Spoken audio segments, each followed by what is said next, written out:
గోదావరి జిల్లాలో 2 చోట్ల blood flu నిర్ధారణ అయింది. కానూరు, తణుకు, పౌల్ట్రీలలో బర్డ్ ఫ్లూ వైరస్ సోకినట్లు అధికారులు గుర్తించారు. మిగిలిన చోట్ల వైరస్ ప్రభావం లేదని స్పష్టం చేశారు. బర్డ్ ఫ్లూ వ్యాధితో కలెక్టర్ ప్రశాంతి అధికారులతో అత్యవసర భేటీ అయింది. బర్డ్ ఫ్లూ తేలిన 2 కోళ్ల ఫారాలలో కోళ్లు గుడ్లను పూడ్చిపెట్టాలని అధికారులకు ఆదేశాలు జారీ చేశారు. పూడ్చిపెట్టిన ఒక్కో కోడికి 90 రూపాయల చొప్పున నష్టపరిహారం ప్రకటించారు. ముందు జాగ్రత్త చర్యల్లో భాగంగా కోళ్ల ఫారాల చుట్టూ కిలోమీటర్ పరిధిలో రెడ్ అలర్ట్ జారీ చేశారు.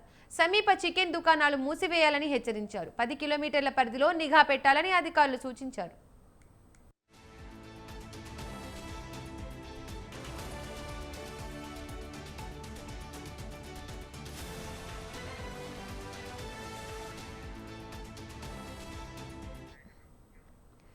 గోదావరి జిల్లాలో 2 చోట్ల బర్డ్ ఫ్లూ నిర్ధారణ అయింది. కానూరు, తణుకు, పౌల్ట్రీలలో బర్డ్ ఫ్లూ వైరస్ సోకినట్లు అధికారులు గుర్తించారు. మిగిలిన చోట్ల వైరస్ ప్రభావం లేదని స్పష్టం చేశారు. బర్డ్ ఫ్లూ వ్యాధితో కలెక్టర్ ప్రశాంతి అధికారులతో అత్యవసర భేటీ అయింది. బర్డ్ ఫ్లూ తేలిన 2 కోళ్ల ఫారాలలోని కోళ్లు గుడ్లను పూడ్చిపెట్టాలని అధికారులకు ఆదేశాలు జారీ చేశారు. పూడ్చిపెట్టిన ఒక్కో కోడికి 90 రూపాయల చొప్పున నష్టపరిహారం ప్రకటించారు. ముందు జాగ్రత్త చర్యల్లో భాగంగా కోళ్ల ఫారాల చుట్టూ కిలోమీటర్ పరిధిలో రెడ్ అలర్ట్ జారీ చేశారు. సమీప చికెన్ దుకాణాలు మూసివేయాలని హెచ్చరించారు. 10 కిలోమీటర్ల పరిధిలో నిఘా పెట్టాలని అధికారులకు సూచించారు.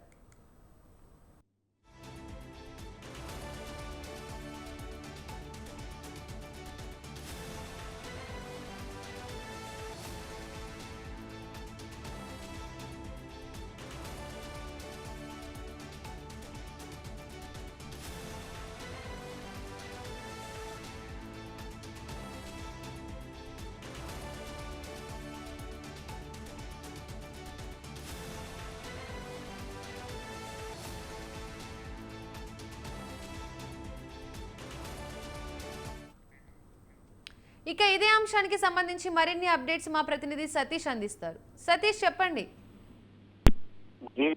తూర్పు గోదావరి, పశ్చిమ గోదావరి జిల్లాలో అయితే 2 చోట్ల బర్డ్ ఫ్లూ ఉన్నట్టు నిర్ధారణ జరిగింది. మిగిలిన ప్రాంతాల్లో అయితే వైరస్ ప్రభావం లేదని ఇక్కడ అధికారులు చెప్పడం జరుగుతుంది.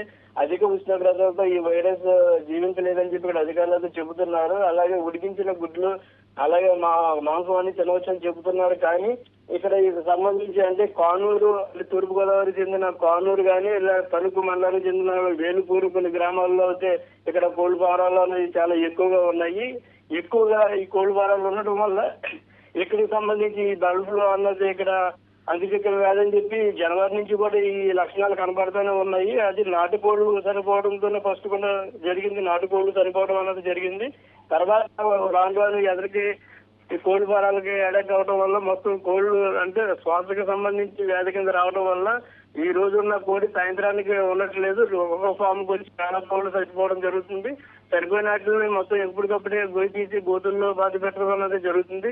అలాగే కోళ్ల ఫారాలు లోపలికి వెళ్ళకోకుండా ఎవరిని కూడా బయట నుంచి వైరస్ అనేది రాకోకుండా అంటే కరోనా టైంలో ప్రతి ఇంటి ముందర ఎలా శానిటైజేషన్ చేశారో అలాగే దానికి సంబంధించి ప్రతి కుటుంబం దగ్గర కూడా శానిటైజేషన్ చేయమని చెప్పి అక్కడ ఉత్తర్వులు జారీ చేశారు. కాకపోతే ఇది లేట్ గా మొత్తం అంటే గుడ్డు తినొచ్చు, చికెన్ తినొచ్చు అని అధికారులు చెప్పడం అన్నారు. అది జనాలందరూ తినడం మొదలెట్టారు. ఇప్పుడు కానూరులో అయితే మనుషులు కూడా గణపూర్లో రావడం జరిగింది. అక్కడ 144 సెక్షన్ కూడా పెట్టడం జరిగింది. దీపిక. Thank you Satish.